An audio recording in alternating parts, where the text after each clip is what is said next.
One of the nice things about living in Ohio is the bottomless stump. One of the nice things about living in Ohio are the ancestors. One of the nice things about living in Ohio is that if you stand... One of the nice things about living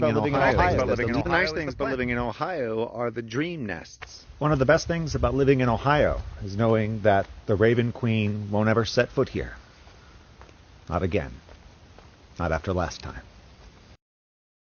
All right, it is 7:01 p.m. I'm going to go ahead and call this regular session of the Gambier Village Council to order. All who are able may rise for the Pledge of Allegiance. I pledge allegiance. Being mayor is this very interesting job that sort of everyone is aware of, but not a lot of folks sort of know like what goes into it. You know, how do you sort of you don't really prepare to be mayor. Moving on to my mayor's report. All I wanted to add to it was to thank Ainsley for the swap on, and also to thank Liz for the community pie. I don't know if folks got down for pumpkin. Theater does prepare you for a life of politics, of being able to sort of swap masks on and being able to improvise on your feet as you're trying to respond to folks. Although I found my work in retail was a lot more useful, being able to just smile and listen as folks tell you their problems and try to find solutions for them. Do you think that speeding on Brooklyn is related to school Absolutely. stuff? So Yes, it happens and at pickup the and people drop that are off? driving to the school don't live in the village, and they really don't care about our quality of life. And they may be late to bring their child to school, and they are flying. If they had wings, they'd be off the ground. My background in education, likewise, very helpful for that. Classroom management skills are very similar to trying to keep a meeting in line and keeping everyone focused on a task at hand. I know the council has put in stop signs Yeah.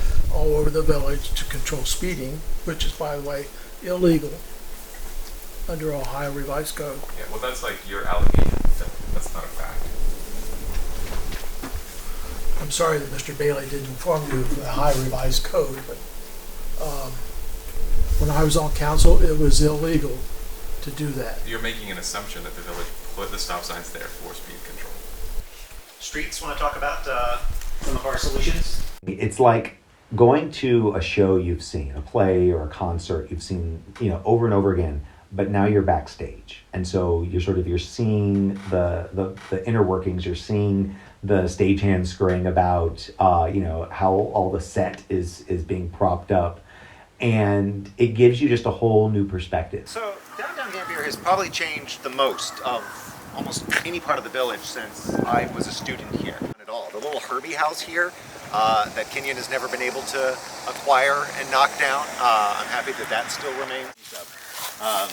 Even as it's aged and bits of it have broken off, but it's got a very nice sort of fey quality to it, which I very much appreciate. For years when we were living in Toronto, we loved it. We loved Canada, we loved Toronto, and we were sort of watching what was happening in America and thinking, oh man, like the only thing that would make us want to go back there is, I don't know, if we get a job in Gambia or something.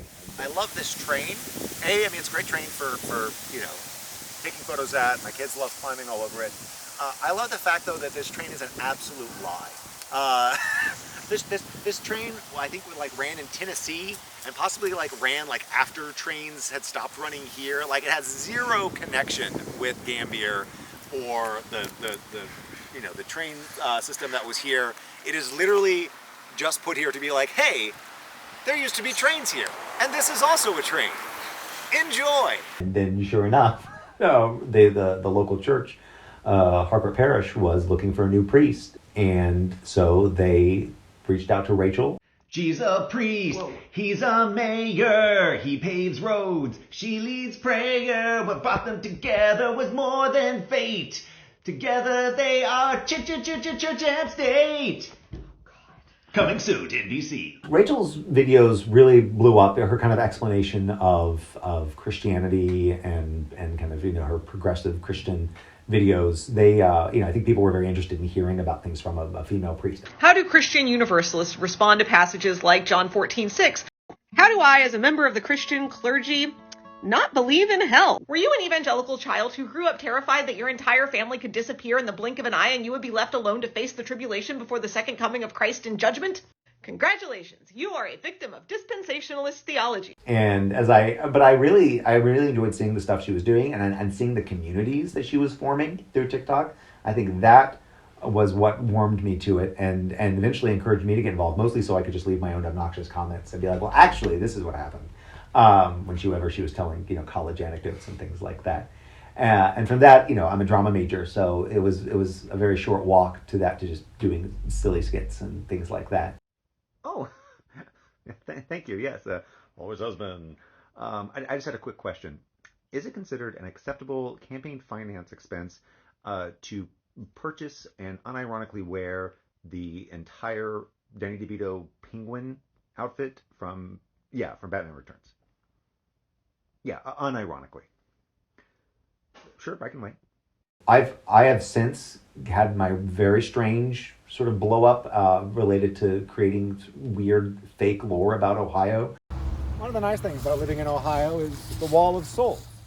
And it reflects a lot of the feelings I have about kind of Ohio in general, which are complicated feelings. And the nostalgia I have for this place, the weirdness of this place.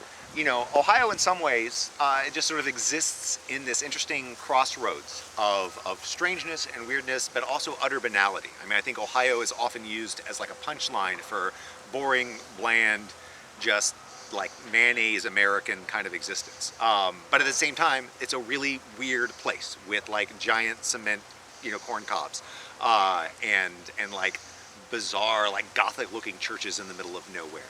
So, always has been, was just sort of born out of seeing bits of the landscape around me, seeing sort of odd little structures, and kind of thinking, okay, what does this look like out of context? How can I play with this? I'm literally rereading Neil Gaiman's Neverwhere right now, right? Which is all about these like things that are weird and strange, but you walk by them 1,000 times and you completely ignore them. Being familiar with the absurd and the macabre is very useful for the political life. Being able to handle just the absolute strangenesses that get thrown at you.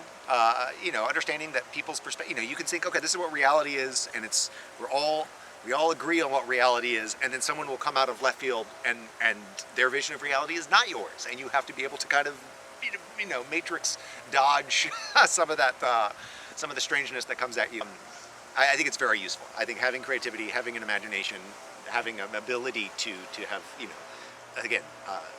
experienced absurdities and experienced unrealities is very helpful in the political realm. She's a priest, he's a mayor, he paves roads, she leads prayer. What brought them together was more than fate. Together they are champ state. Coming soon to NBC. Yeah, you want to keep walking a bit? Sure. Your shoelace is That coming is down, a and very good call. That's gonna kill me. So I think I'm the only one not holding something. Oh, perfect. So I'm carrying my kid's shoes. So.